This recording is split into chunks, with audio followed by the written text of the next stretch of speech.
Beberapa kubah aneh mula muncul dan merubah persekitaran di bandar-bandar utama serata dunia. Sesetengah orang ramai yang berada di dalam kubah kelihatan bertukar menjadi raksasa.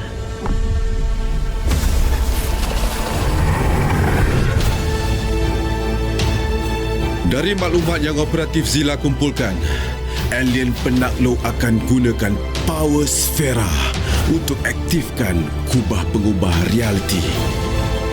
Prioriti kita adalah untuk hentikan mereka dari aktifkan power sfera tu.